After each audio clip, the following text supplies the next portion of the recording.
ትዳር አካባቢ ችግር ሲፈጠር ባል ሲከፋው ሚስቶች አንዳንድ ጊዜ ይሳሳቱና በእንትን ይቀጣሉ ባሎቻቸው። ምን አልኩ? ቆይ ያው የተናገርኩት ነገር አለ። ለምን ቶሎ ገባችሁ? ትቀጣላችሁ ማለት ነው እናንተ። ብዙ ጊዜ ያኮርፋል። ቤት አካባቢ በጣም ሲናደድ ምናምን በቃ የሆነች ማጫዋች ምናምን ይፈልግና ምናምን መሞዳሞድ ይጀምርና እንደ ቀልድ እዛ መውጣት ይጀምራል፣ ማምሸት ይጀምራል። ሲመጣ ምናምን ኩፍ ትላለች እሷም ጃርት ምናምን ዱፍ እያለች እንደ ጃርት ሾክ ስትረጭበት እዛ ጋር ደግሞ ቲማቲም ምናምን ስልስ ተሰርቶልኝ ብላሃኒ እንዳይበድል ነው የሚላል። እንደሱ ነው ቅምጥ የሚጀምረው እንደሱ እና እዛ ይሄዳል። ከዛ ፍላጎቶች ያሳያል። አንዳንዴ ማምሸት ይጀምራል እስከ 6 ከዛ እስከ 9 እስከ 11 አድሮ ኦልሞስት ማታ ጠዋት ሲመጣ የታድረ ነው ሲባል ይሄ ምንም አደርገና ላድር ነው ይላል። አድሮ መጥቶ ማለት ነው። ቅምጥ ሲጀምር እንደሱ ነው የሚጀምር እና ቤት አካባቢ ትንሽ መታወቅ ሲጀምር እዛ ውስጥ ይገባል እና ቅምጥ ያላቸው ብዙ ሰዎች አሉ እኛ ሀገር በተለይ ፍራንክ ምናምን ያላቸው እና ኮስተር ብለው በስነ ስርዓት እሑድ ቸርችም የሚወጡ አሉ፣ በተስኪያንም የሚሄዱ አሉ፣ እምነት ቦታ የሚሄዱ አሉ፣ ፊት ምናምን ይቀመጡ አሉ፣ ጋሼ የሚባሉ አሉ እና በስነ ስርዓት ቤተሰብ ምናምን አክባሪ ነው የሚባሉት፣ ግን ቅምጥ አላቸው። ኃጢአት፣ ሌብነት፣ አመፅ፣ ውንብድና ነው። ውንብድና ነው። ዘመናዊነት አይደለም፣ እውቀት አይደለም፣ ኃጢአት ነው። ድፍን ያለ ድፍረት በትዳር ላይ ቁጭ አድርገህ ተደብቀህ የሆነ ቦታ ሰው አስቀምጠህ እንትን መሞዳሞድ ኃጢአት ነው፣ ውንብድና ነው፣ ሌብነት ነው፣ ሌብነት ነው። አሁን ደግሞ በጣም ለዚህ ደግሞ የተነጣጠሩ ሴቶችም እየተፈጠሩ ነው። ለዚህ የተነጣጠሩ ወጣቶችም እየተፈጠሩ ነው። እኔ ትዳር አልፈልግም ሰንበዲን ምናምን ጥጥጥብ ያደርጉትና ከዛ ፓርታማ ይከራይላቸዋል። የሆነ ነገር እያለቡ መኖር። ሌባ አሰሪ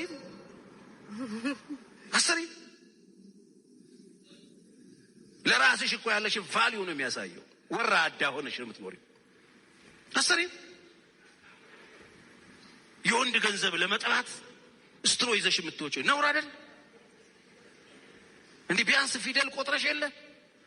ደግሞ እኮ የሚያሳዝነው እነዚህ ሰዎች እኮ እንደ ድሮ ሰዎች አይደሉም። የድሮዎቹ በዚህ ሙያ ላይ በዚህ ግልሙትና ስራ ላይ የሚንቀሳቀሱ ሰዎች ገጠር ባሎቻቸው ሴክሹዋል አቢዩስ ያደርሱባቸው፣ ፊዚካል አቢዩስ ያደርሱባቸው፣ ኑሮ ሲመራቸው፣ ህይወት በጣም ግራ ሲገባቸው ብን ብለው እንትን ተሳፍረው ይመጣሉ። ከዛ አውቶቡስ ተራ ይቆማሉ፣ ግራ ይገባቸዋል፣ ይሰራሉ። ጀምሩት። ትምህርት የለም፣ ሃና ያቋት። እንዴት አንቺ ዩኒቨርሲቲ ተምረሽ ተመርቀሽ በእንግሊዘኛ ስምሽን እየጻፍሽ እንዴት አንቺ እናትሽ እንደዛ ዋጋ ከፍሎ አስተምሮች ቤተሰብ ትልቅ ነገር እየጠበቀብሽ እንዴት ቅምጥ ትሆኛለሽ? እንዳትሆኝ ሰምተሻል። ሰሞኑን በውሽማ ላይ በሰራሁት ቪዲዮ በጣም ብዙዎቻችሁ እየተነካችሁ አላችሁና እየተከታተላችሁ እየሰደባችሁኝና ይሄ ቪዲዮ ደግሞ ለእናንተ ነው። ጭማሪ ይሁንላችሁ። በደንብ አዳምጡት። ኃጢአት ነው ያልኩት እኔ።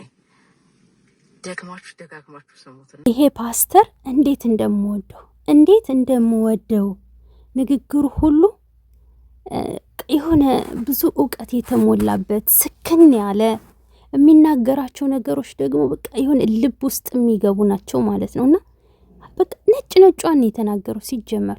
ሰላም ውድ ቤተሰቦቼ ሰላማችሁ ይብዛ። ለዚህ ቻናል አዲስ የሆናችሁ ሰብስክራይብ፣ ላይክ፣ ሼር እያደረጋችሁ ቤተሰብ ሁኑ። ሁሌም አዳዲስ ትኩስ ቪዲዮዎችን የምታገኙበት ቻናል ነው። ሁሌም ከጎኔ ሆናችሁ የምታበረታቱኝ ፈጣሪ የማያልቀውን ሲሳይ ይስጣችሁ፣ ሙሉ ጤና ሰጥቷችሁ በሰላም ለሀገራችሁ ያብቃችሁ። እናም ፓስተር እንግዲህ የተናገሩት ትክክል ነው ማለት ነው። በቃ ብዙን ጊዜ አስታራቂ ነው። የብዙ ሰዎችን ትዳር ከመፍረስ ታድጓል። በተለይ ወጣቱን ደግሞ ያነቃቃል፣ ይመክራል። እንዴት እንደምወደው ወላሂ በጣም የምወደው ፓስተር ማለት ነውና ብዙን ጊዜ እኔ ቪዲዮዎችን እከታተላለሁ ራሱ ማለት ነው። ምክንያቱም ለትዳር ያለው አመለካከት ሴቶችንም ወንዶችንም ሚዛናዊ ሆኖ ነው በደንብ የሚመክረው ማለት ነውና ብዙ ሰዎች ሃይማኖተኛ ነኝ ይላሉ። ብዙ ሰዎች ፈጣሪን እፈራለሁ ብለው ስታዩቸው አላችሁ በውጭ ማለት ነው። ግን ውስጣቸው ሌላ ነው። ቅምጥ አላቸው እንዳለው እውነቱን ነው። ቅምጥ አላቸው። ለምሳሌ ከዛ ውስጥ አሁን አንዱ አብርሃም እንደምታዩት ቅምጥ ነበረው፣ ሩታ እርጉዝ እያለች ማለት ነው። ሌሎችም ብዙዎች ቅምጥ ያስቀምጣሉ። ግን ይሄ በውጭ የምታዩቸው የሚሰሩት ሃይማኖተኛ ሰው የሚረዱ ምናምን መስለው ይታያሉ። በውስጥ ግን ሴራቸው በጣም የተለየ ነው ማለት ነው። ሴቶችን ሲያሳድዱ፣ የብዙ ሴቶችን ህይወት ሲያበላሹ፣ ሚስታቸውን ሳያከብሩ ሲያንጓጥጡ ታያቻላችሁ ማለት። ይሄ ደግሞ ፓስተር ቸሬ እንዳለው ዝና አይደለም፣ ኩራት አይደለም፣ እውቀት አይደለም፣ ውርደት ነው ማለት ነው። በፈጣሪም የተጠላ ነው እና በቁጣ በንዴት ሌላ ቅምጥ ብትይዝ የምትጎዳው ራስህን ነው። ሴቷም ሆነች ወንዱ ራስህን ነው የምትጎዳ፣ ማንንም አይደለም። ገባ? ነፍስህን ነው የምትበድል፣ ማንንም አይደለም። እና ቅምጥ እንግዲህ ከዚህ ነው የሚጀምረው ማለት ነው። እሷ ማናደጃ መስሎት ይጀምራል ሄዶ፣ ከዛ ነገሩ እየሰፋ ሌላ ጦስ ውስጥ ይገባል። ወይ ለሚስት ሂጅ እነግርብሃለሁ የምትለው አንዲት ኃይለኛ ሴት ያገኝና ህይወቱን ያበላሻል ማለት ነው። ገባችሁ? ሴት ልጅ ደግሞ ይሄን ከሰማች በዚህ ድርድር አታውቅም፣ ታውቃላችሁና ጥሩ አይመጣም ማለት ነው። አይመጣም።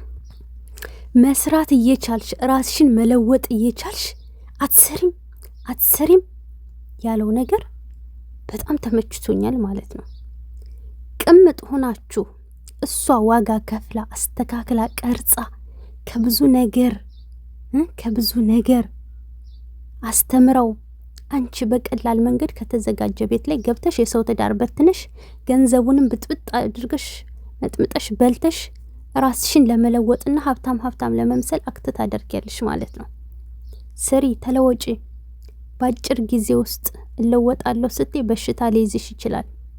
ክብርሽን አተሽ ተምረሽ ብዙ ነገርሽን አተሽ ከዛ የሰው ገንዘብ ለመብላት ትቀመጫለሽ።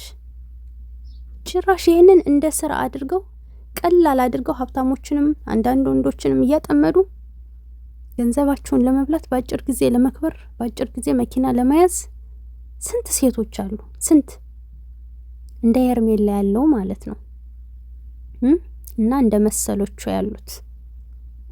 ቅምጥ ስትባይ ስሙ ራሱ በጣም ያስጠላል፣ በጣም ይደብራል። ቅምጥ እኮ ናት፣ ውሽማው እኮ ናት ሲባል ራሱ እንዴት እንደሚቀፍ፣ እንዴት እንደሚደብር፣ እንዴት እንደሚያስጠላ ብታውቂው። ጭራሽ አንድ እርምጃ አትራመጅም ቅምጥ ለመሆን ማለት ነው። ሰርተሽ ተለወጭ። እጅ አለሽ እግር አለሽ፣ እውነት ለእኔ ክብር አለኝ ካልሽ ሰርተሽ ተለወጭ፣ አትጋጋጭ ማለት ነው። በጣም ነው የሚያስጠላ። የሰው ነው። ለጊዜው ሊደበርብሽ ይችላል፣ ኢንጆይ ሊያደርግብሽ ይችላል። ብሎ ግን ወደ ሚስቱ ነው። ገባሽ? ስለዚህ ለምን ክብረ ቢስ ትሆኛለሽ? አረንዶች ፓስቸርቸሪ ማለት ይመችህ አባቴ ይመችህ። ልካቸውን ነግራቸዋል፣ እንደዚህ አይነት ሴቶችን ማለት ነው። እና ውድ ቤተሰቦች የዛሬው ቪዲዮአችን ይሄ መስል ነበር። በቀጣይ ቪዲዮ እስከምንገናኝ ሰላም ቆዩልኝ። ላይክ ሰብ ማድረጋችሁን አትርሱ።